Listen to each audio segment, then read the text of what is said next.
Congratulations on the movie, man. It's thanks. one of my favorites of the year. It's been fun. You always kind of pinch yourself. It was such a personal thing to write and to do, and just this kind of weird movie about a jazz drummer. It's awesome that it's actually connecting to people who maybe would think they never would want to listen to jazz. How did you kind of come up with the concept and write the script? Tell me a little bit about that process. I mean, it was kind of writing a part of my life. I was a jazz drummer myself. You were Andrew. I was Andrew, and I had a Fletcher, and a lot of the stuff, big chunks of the stuff in the movie were, beat for beat stuff I went through. So I remember, kind of grappling with some of those memories and some of those questions of, I became a much better drummer as a result of being really pushed to the brink. And so I wanted to make a movie about someone who's pushed even further than I was, and really sort of question whether that's okay. Have you talked to your Fletcher? Has he seen the movie? No, but I'm still friends with, a lot of my closest friends were in that sort of orchestra with me and have gone on to stay in music. I didn't. Right. I kind of burned out, but they've stayed, and it's been this has been sort of a way of, what was fun about this movie was a way of tapping back into that sort of part of my life and sort of reconnecting with them and with that sort of world. Tell me about casting Miles Teller and J.K. Simmons, because they just kill this thing. Tell me about casting them and their chemistry.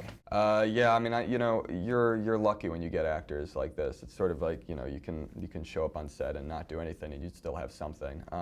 So it was, J.K. came on board early on. We did a short film to help sort of attract investors for the feature. It was just basically a scene from the feature. So J.K. came on board for that, and Miles was someone who I'd seen in Rabbit Hole, his first movie, and just was blown away by back when that was released a few years ago. So both of those guys were like just sort of dream catches for me, and they had never met or worked, let alone worked together before we shot the movie. We had no time to rehearse, so they essentially met each other on set. Wow. And do you think that helped their performance?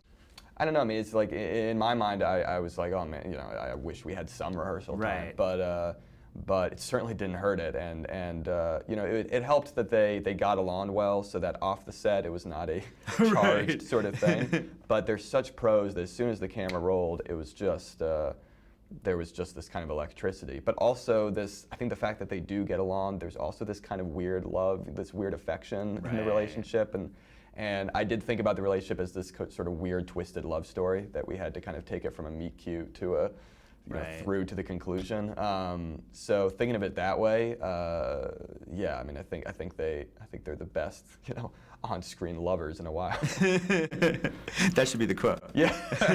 Fletcher, his whole thing is like, I'm going to push you till you're great. I'm going to get that greatness out of you. Does he actually see greatness in Andrew, or is that just his style and he doesn't know any other way? I think he sees something in Andrew, and does. I think that's the one thing that, for as monstrous as Fletcher is, he's also brilliant. He's able to see stuff that no one else can see.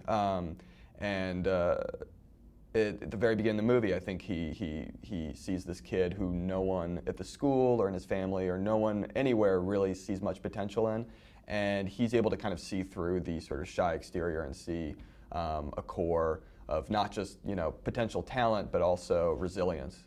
So I think he finds someone who he knows is going to be able to actually take the abuse he's going to dole out, and luckily or unluckily for Andrew. I love the movie. It's one of the best I've seen this year. So congratulations. Thanks so much. Thanks. Man. Yeah, Thank you. absolutely, for sure.